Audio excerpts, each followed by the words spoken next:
Topping today's news, a major oil spill in the Exumas, new investment attaches at Bahamian embassies, the central bank getting pushback on the elimination of cash and checks, and the Bahamas graded on its efforts to prevent human trafficking.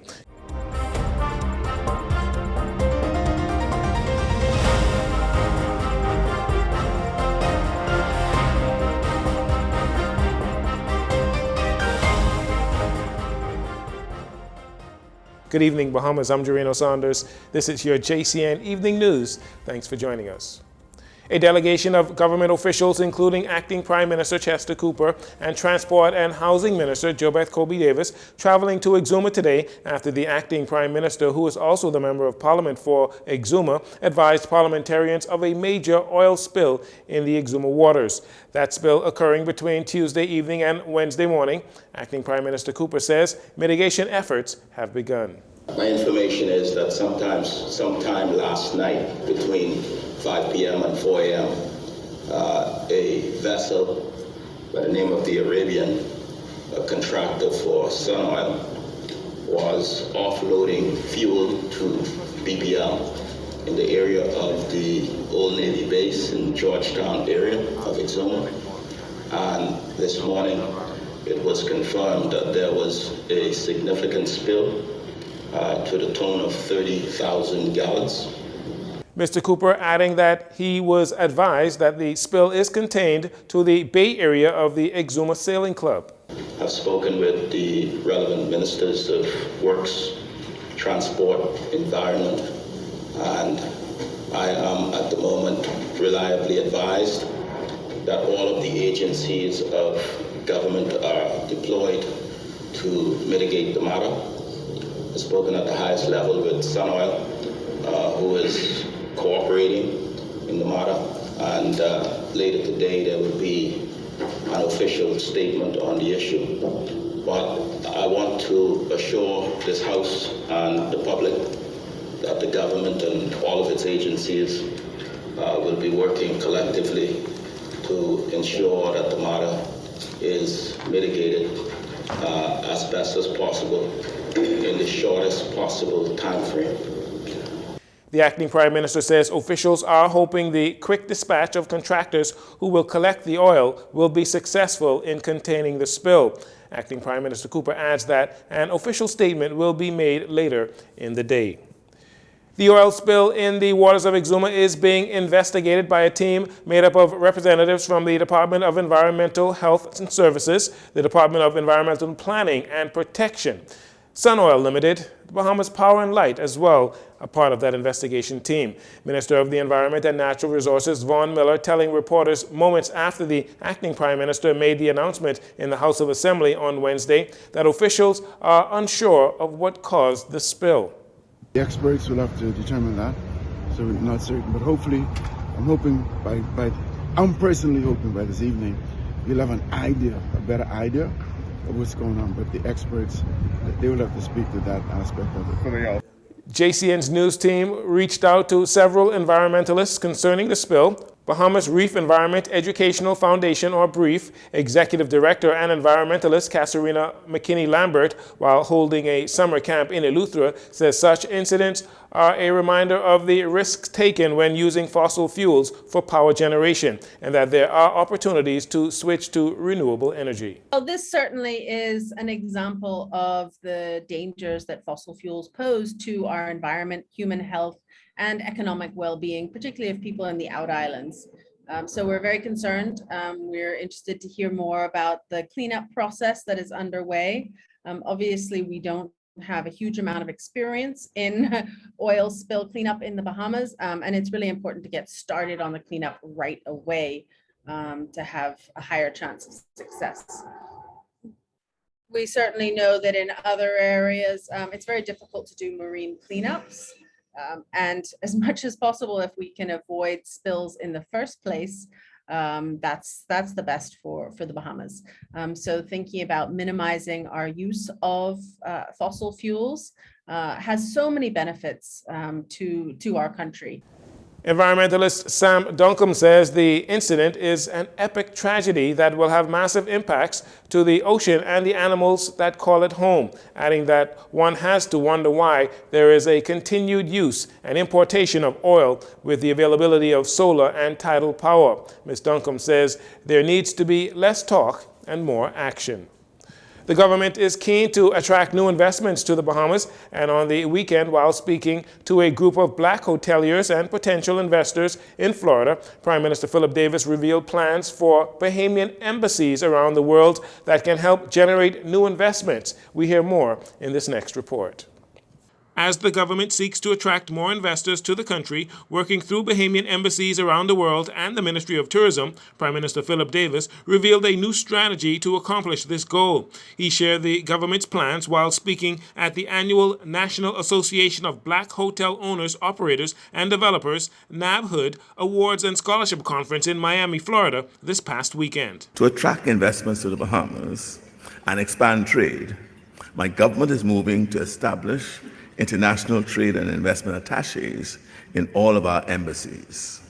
Our regional tourism offices will also offer resources and support to facilitate synergies and linkages.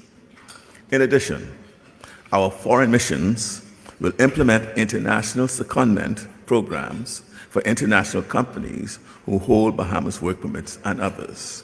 We have a number of multinational companies that work in the Bahamas.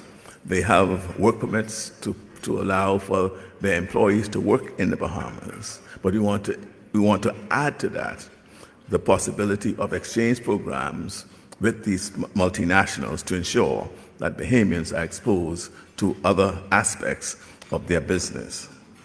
This policy, we think, will improve the ease of doing business with the Bahamas and support the country's already favorable investment climate.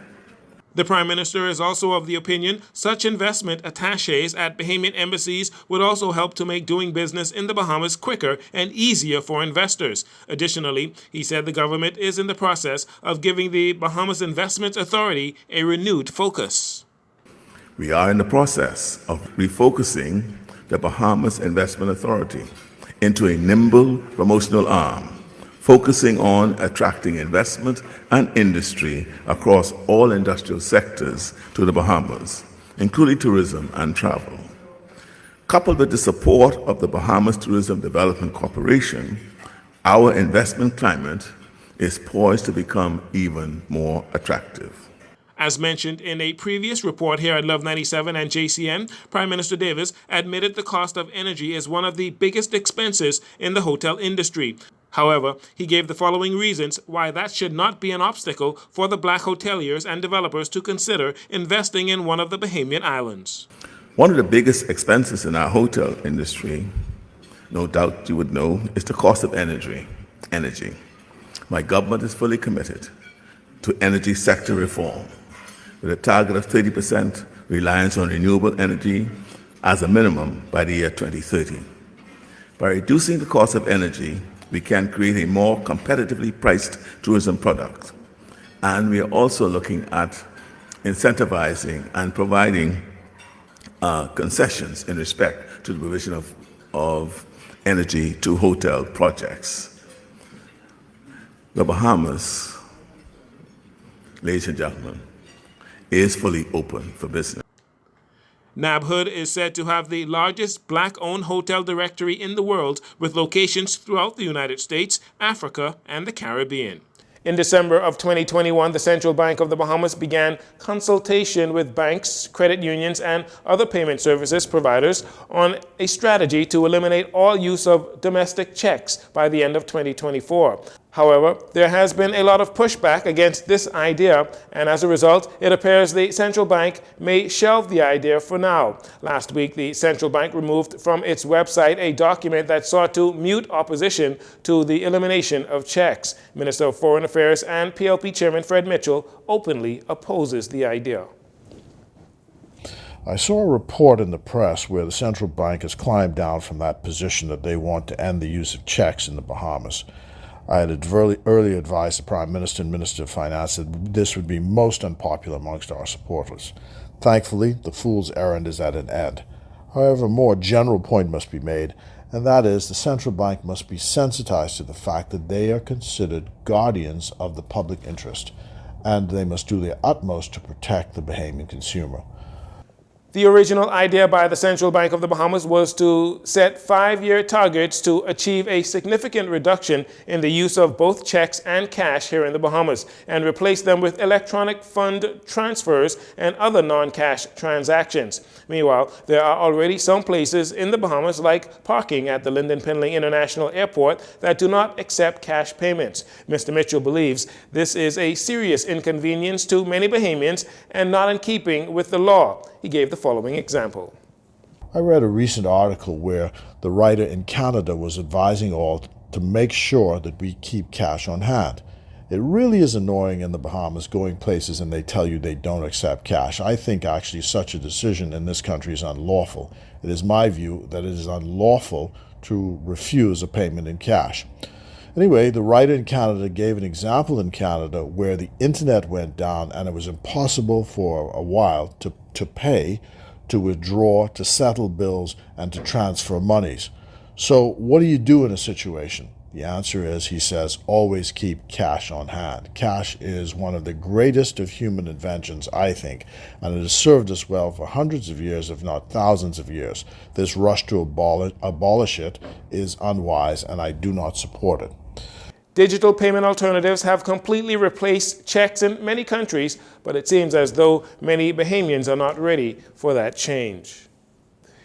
In news from the courts, 19-year-old Brandon Smith of Meadow Street in the Bain and Grantstown area was arraigned in the magistrate's court today in connection with the shooting death of Kevin Wims. The shooting incident occurred sometime before 3 p.m. Friday, July 1st on Shirley Road off Shirley Street, just behind Sun T. Smith appeared in court number 6 and stood before Magistrate Carolyn Vogt Evans. The 19-year-old was not required to enter a plea and will remain in custody until he returns to court for a service of a voluntary bill of indictment. He may apply to the Supreme Court for bail. The murder accused returns to court on October 3rd. Over 245 marijuana plants were confiscated by police, those plants ranging from seedlings to 9 feet in height. According to police, an intelligence-led operation resulted in the discovery of the marijuana field on Tuesday, worth an estimated $200,000. Officers attached to the Operation Ceasefire made the discovery around 2:30 p.m. in a bushy area off Douglas Road in Gambier Village. No arrests were made in connection with this incident. Meantime, 3 males are in police custody after allegedly being found in possession of a handgun, ammunition, and a quantity of suspected marijuana. Officers attached to Operation Ceasefire arrested the men around 12:20 p.m. on Tuesday after conducting a search of an abandoned building on Fleming and West Streets off Ponciana Drive, where the items were recovered. Active police investigations continue into both matters. We'll take a break here, and we'll be right back after these commercials.